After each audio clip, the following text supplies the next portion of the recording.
আজি যিহেতু ছানডে, সেয়েহে আজি অকণমান কিবা এটা স্পেচিয়েল বনাওঁ বুলি ভাবিলোঁ। মানুহজনে এয়া দেখিছেনে, পাহাৰ বগাই বগাই লোকে কপৌ ফুল আনে। আমাৰ মানুহজনে পাহাৰত একেবাৰে নৰসিংহ আৰু ভেদাইলতা বিচাৰি ফুৰিছে। মানে আজি শিঙি মাছ আনিছিলে, ৰাতিপুৱাই দোকানলৈ যাওঁতে মানে শিঙি মাছ পাই শিঙি মাছ লৈ আহিছিলে। তাকে ভাবিলোঁ বনাওঁ নৰসিংহ আৰু ভেদাইলতা দি। ইয়াত পাহাৰৰ এৰিয়াত আমি যিহেতু থাকোঁ, তাতে মানে খুব ধুনীয়াকৈ নৰসিংহ আৰু ভেদাইলতা ওলাই থাকে, একেবাৰে কোমলীয়া কোমলীয়া পাত। সেয়েহে ভাবিলোঁ আজি ঔষধিযুক্ত এখন আঞ্জা বনাওঁ।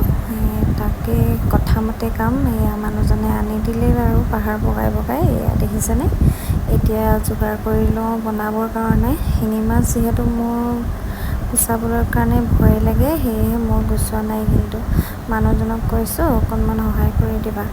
এইফালে মই পিঁয়াজখিনিও গুচাই কাটি ল'লোঁ, এইফালে আদা নহৰুখিনিও পিচি লৈছোঁ।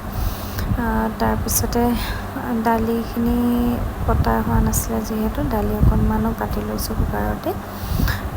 ভাত আৰু ভাজি বনোৱা হৈ গ'ল বাৰু। আজি ভাত আমাৰ দেৰিয়ে হ'ল, একেবাৰে লাঞ্চটোকে ভালকৈ কৰিম বুলি মই যোগাৰ কৰিছোঁ। এইফালে দাইলটো পাতি দিলোঁ, এইফালে মানুহজনে মাছ বাচি আছে। মাছখিনি বচালৈকে মই দালিখিনি তেল মাৰিব লৈছোঁ। এইফালে পাঁচফোৰণ কেইটামান তেলতে ফুটাই তাতে দুটা জলকীয়া আৰু পিঁয়াজ দি এইফালে মই দাইলখিনি তেল মাৰি লৈছোঁ। সেয়া আজি আকৌ দালিখিনিও বেছিয়ে হ'ল। আজি হঠাতে আকৌ এটা বেয়া খবৰো আহিলে আমাৰ। ভাত খাবলৈ নহওঁতে মানে খবৰটো পালোঁ। পাছত আপোনালোকক জনাম বাৰু কি হয়। এইফালে আলুকেইডোখৰ মই ফ্ৰাই কৰি ল'লোঁ।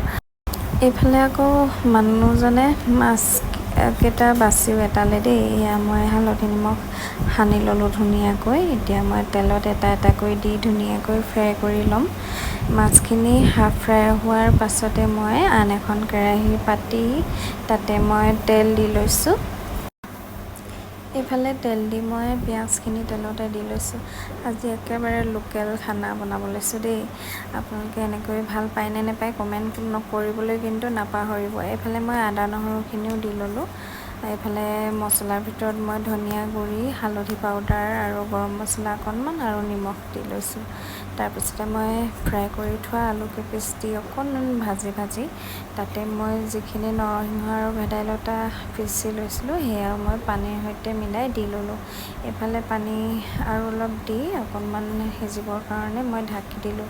এয়া অলপ উতল অহাৰ পাছতে মই ফ্ৰাই কৰি থোৱা মাছখিনিও মই ইয়াতে দি লৈছোঁ।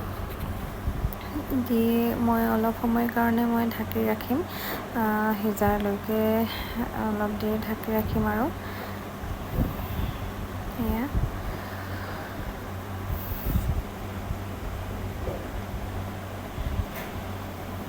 এয়া প্ৰায় হৈ গৈছে। এতিয়া মই অকণমান কচুৰি মেথি এনেকৈ মোহাৰি দি লৈছোঁ। কচুৰি মেথি দিলে শাককণ এনেও খাবলৈ সোৱাদ হয় নহয় জানো। আৰু আজি শাককণ খাবলৈ খুব ভাল হ'ল। আৰু ঔষধি গুণ থকা শাক যিহেতু আমি ল'ৰা ছোৱালীকো খুৱাব লাগে, সেয়েহে আমি মানে নিজৰ কাৰণে নহ'লেও প্ৰায় বেটাৰ কাৰণে এনেকৈ খুৱাবলৈ অকণমান চেষ্টা কৰোঁ। এয়া এতিয়া খাবলৈ কাৰণে মানুহজনক মই ধুনীয়াকৈ যোগাৰ কৰি দিছোঁ দেই। মই বাৰু পাছত খাম। এয়া তাৰপিছতে ভেন্দি, ভাতকেৰেলা, আলু এনেকৈ ভাজা হৈছিলে, সেয়াও দিছোঁ। এইফালে দালিত আকৌ মই তিয়ঁহ দি দিছিলোঁ দেই। তিয়ঁহ বাৰু কোনে কোনে খাই ভাল পায় জনাব দেই। তিয়ঁহ মই এনেকৈয়ে শাক বনাই খাই ভাল পাওঁ, কেঁচাকৈ ইমান ভাল নাপাওঁ বাৰু। এইফালে মই ভাতকেইটা হোৱাৰ পাছতে ল'ৰাটোক আৰু মানুহজনক আগতীয়াকৈ দি লৈছোঁ। এইফালে মানুহজনৰ ভাতখিনি দিলোঁ ৰেডি কৰি, এইফালে আকৌ মই ল'ৰাটোৰ কাৰণে উলিয়াই লৈছোঁ। মানে নিজে নাখালেও ল'ৰাৰ কাৰণে এনেকৈ অকণমান ঔষধিযুক্ত শাক অকণমান বনাবলৈ কেতিয়াবা চেষ্টা কৰোঁ আৰু। এতিয়া শিঙি মাছৰ সৈতে একেবাৰে নৰসিংহ, ভেদাইলতা এইবিলাক এনেও ভাল নহয় জানো। এতিয়া ল'ৰাটোক প্ৰথমে খুৱাই লওঁ, যিহেতু আজি বহুত দেৰিয়ে হৈছে ভাত খোৱা, সেয়েহে মই তাক ভাতকেইটা আগতে খুৱাই লওঁ আৰু আজি ভিডিঅ'টো যদি আপোনালোকে ভাল পাইছে তেন্তে লাইক কমেণ্ট কৰিব। আজিলৈ আহোঁ, বাই।